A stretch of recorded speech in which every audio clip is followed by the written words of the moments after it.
اور ہمارا دین وہی ہے، ما انا علیہ واصحابی، رسول نے فرمایا جس چیز پر میرا عمل ہے اور میرے صحابہ کا ہے، دین تو اصل میں وہی ہے۔ جہاں تک ایصال ثواب کا تعلق ہے، اس میں ہمارے ہاں ذرا کافی مختلف آراء موجود ہیں۔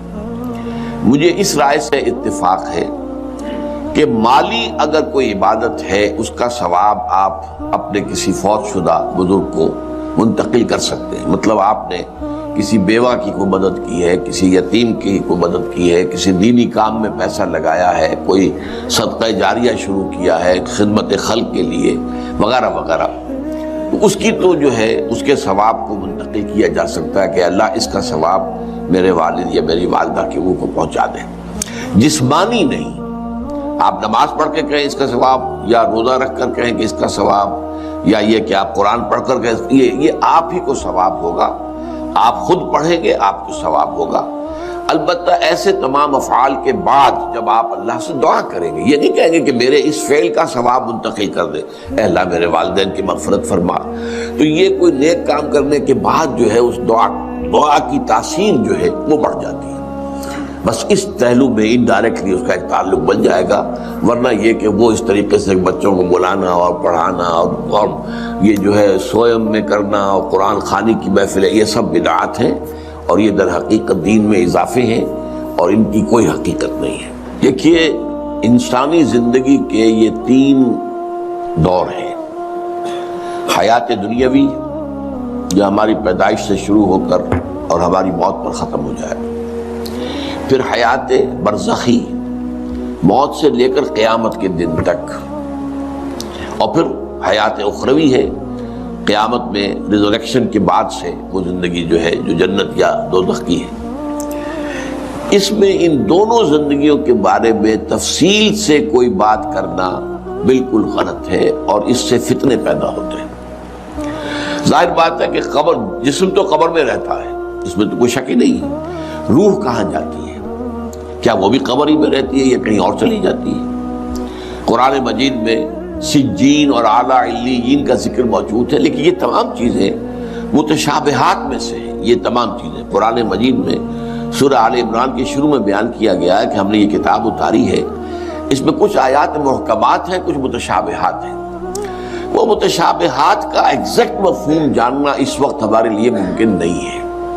یہ تو جب اس عالم میں ہم پہنچیں گے تو معلوم ہوگا کہ ہاں یہ بات تھی کہ جو قرآن مجید میں اس طور سے کہی گئی تھی، لیکن یہ کہ اس وقت جو ہے جتنا کچھ ہمیں حدیث صحیح میں مل جائے یا قرآن میں مل جائے، اس عالم برزخ میں بھی یہ تو ہوتا ہے کہ جو نیک لوگ ہیں انہیں کچھ نہ کچھ جو ہے اثرات اچھے ان پر پڑتے رہتے ہیں، ان کی ارواح پر کہہ لیجئے، اور کچھ جو برے ہیں ان کے اوپر جو آخری انجام ہونا ہے اس کی کچھ ریفلیکشن ہوتی رہتی ہے، جس کو حدیث میں کہا گیا ہے کہ ہر قبر جو ہے وہ یا تو جنت کے باغیچوں میں سے ایک باغیچہ ہے یا دوزخ کے گڑھوں میں سے ایک گڑھا ہے، یا کہیں کہہ دیا جاتا ہے کہ کھڑکی کھول دی جاتی ہے اس میں، یا جنت کی طرف سے ٹھنڈی ہوائیں آئیں، خوشبوئیں آئیں، اور یا دوزخ کی طرف سے کہ آگ کی لپٹ آئے۔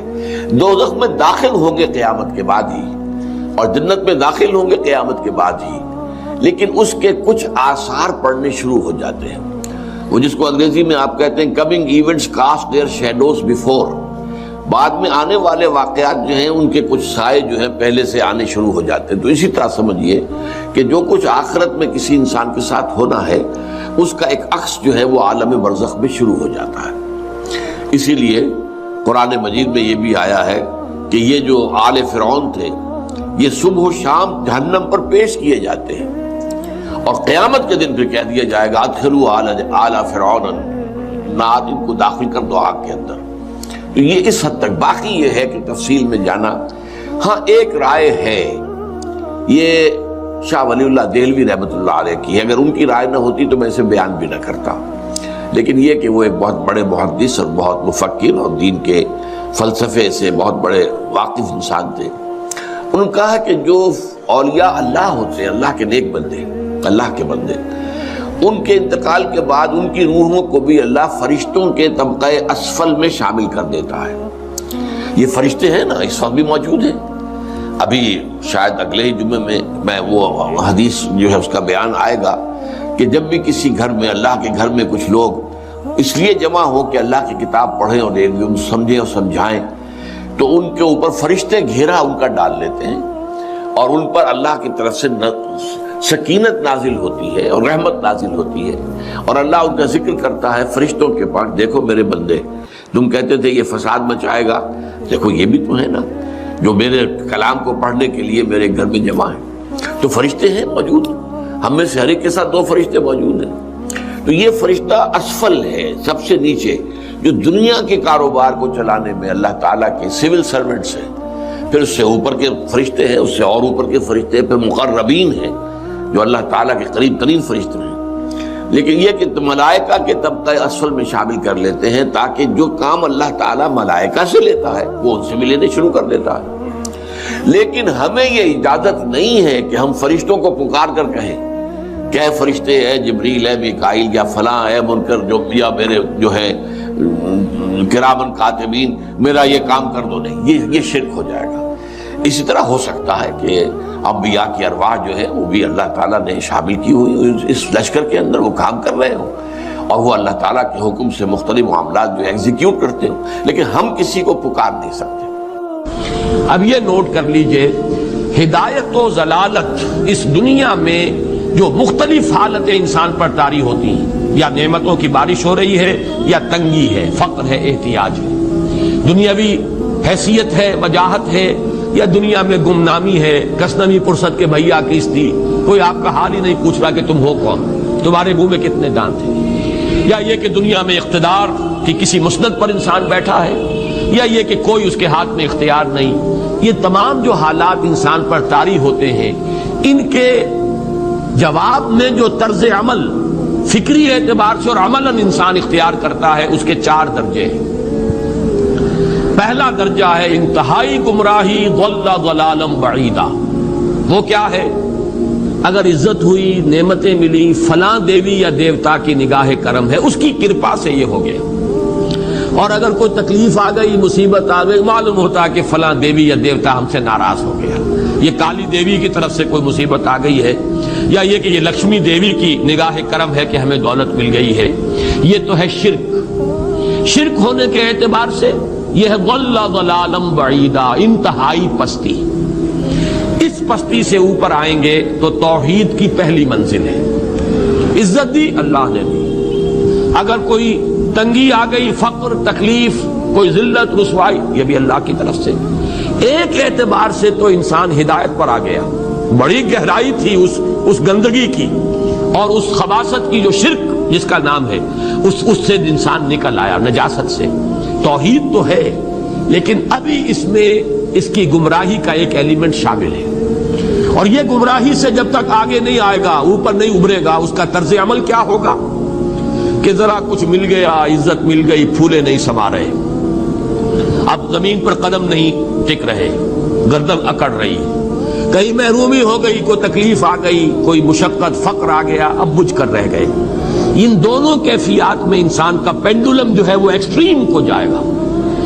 یہ کب ہوگا؟ جبکہ انسان یہ سمجھتا ہے کہ اس دنیا میں جو دولت مل گئی یا عزت مل گئی تو یہ گویا کہ بڑی کوئی قابل فخر شے ہے، اور اگر یہاں پر کوئی تکلیف آ گئی، کوئی مصیبت آ گئی، فقر و فاقہ آ گیا تو یہ گویا کہ بہت ہی اہانت آمیز شے ہے۔ اگر یہ انسان سمجھے گا تو طرز عمل وہ نکلے گا نتیجے کے طور پر جو میں بیان کر چکا ہوں، یہ گمراہی ہے۔ اس گمراہی سے نکلیں گے تو آپ کس مقام پر آئے؟ دوسری منزل ہدایت کی کیا ہے؟ نہ یہ عزت ہے نہ یہ ذلت ہے، دونوں حیثیتیں برابر ہیں کہ یہ امتحان ہے۔ اسی لیے ان دونوں آیتوں میں ایک لفظ قدر مشترک ہے، اذا مبتلاہ، فاما الانسان اذا مبتلاہ ربہ فاکرمہ ونعمہ۔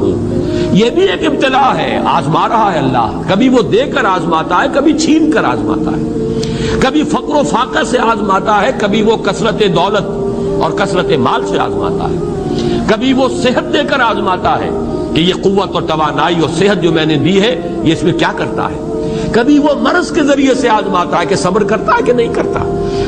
ہمارے لیے شکوہ اور شکایت تو اس کی زبان پر نہیں آ جاتی، نالا اور شیول تو نہیں آ جاتا، تکلیف جھیلتا ہے کہ نہیں جھیلتا، اس میں تحمل ہے کہ نہیں ہے، تو صبر کرتا ہے یا شکر کرتا ہے۔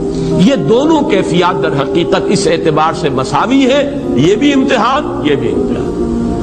یہ حقیقت جب سامنے ہوگی اب وہ پینڈولم جو ہے وہ بہت کم ہو جائے گا.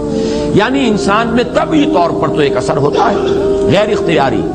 کسی چیونٹی نے کاٹا آپ کے پاؤں پر، آپ اپنا پاؤں ہٹا لیں گے، اس میں کوئی ارادہ نہیں ہے، یہ ریفلیکس ایکشن ہے، غیر اختیاری فعل ہے. اس حد تک تو انسان ضرور متاثر ہوتا ہے، اس سے تو کوئی انسان جو ہے وہ بلندتر نہیں ہو سکتا.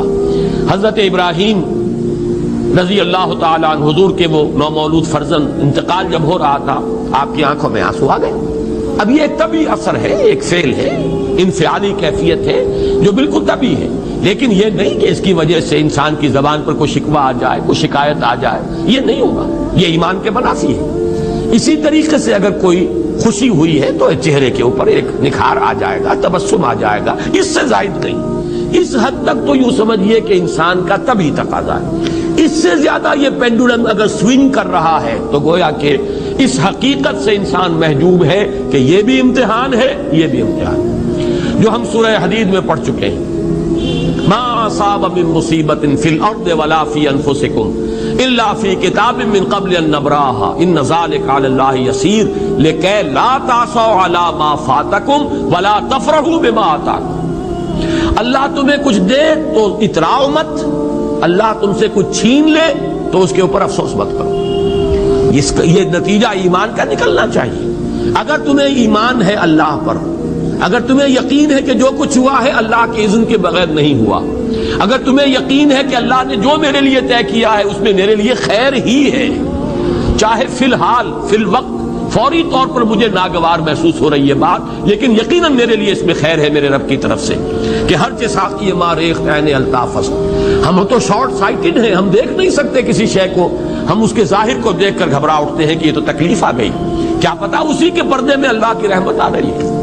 میں نے وہ رئیس امروہوی کے اشعار آپ کو کئی دفعہ سنائے ہیں. وہ وقت آیا کہ ہم کو قدرت ہماری سعی و عمل کا پھل دے، بتا رہی ہے یہ ظلمت شب کہ صبح نزدیک آ رہی ہے. ابھی ہے کچھ امتحان باقی، فلاکتوں کے نشان باقی، قدم نہ پیچھے ہٹے کہ قسمت ابھی ہمیں آزما رہی ہے. رئیس اہل نظر سے کہہ دو کہ آزمائش سے جی نہ ہارے، جسے سمجھتے ہو آزمائش وہی تو بگڑی بنا رہی ہے. اسی آزمائش سے تو بگڑی بنے گی، اسی سے تو تمہارا خیر جو ہے اجاگر ہوگا، سامنے آئے گا، پتہ چلے گا who's who, what is what. ابو بکر میں کتنا یقین اور ایمان تھا، یہ کیسے معلوم ہوگا؟ کیسے معلوم ہوگا کہ بلال میں کتنا سہار، کتنا تحمل تھا، کتنا صبر تھا، اگر وہ مصیبت ان پر نہ آتی کہ جو امیہ ابن خلف کے ہاتھوں ان پر قیامت ٹوٹ رہی تھی.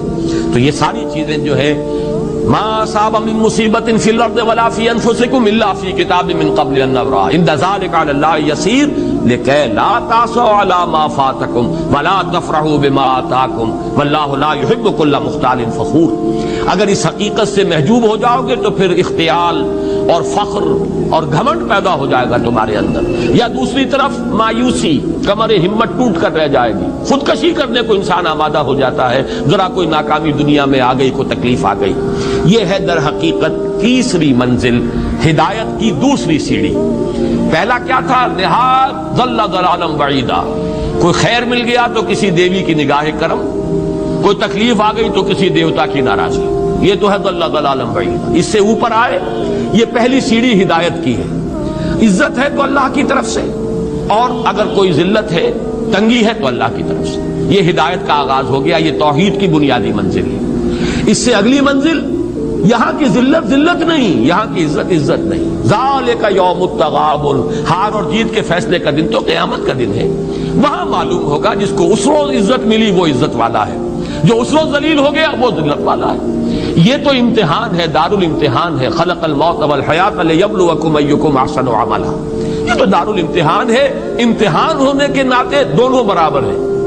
اس سے اوپر ہے ایک چوتھی منزل، ہدایت کی تیسری منزل. وہ کیا ہے؟ عام طور پر انسان یہ سمجھتا ہے کہ یہ جو آزمائش ہے تنگی کی اور فقر و فاقہ کی، یہ سخت تر آزمائش ہے، اور نعمتوں کی بارش ہو تو یہ آسان آزمائش ہے.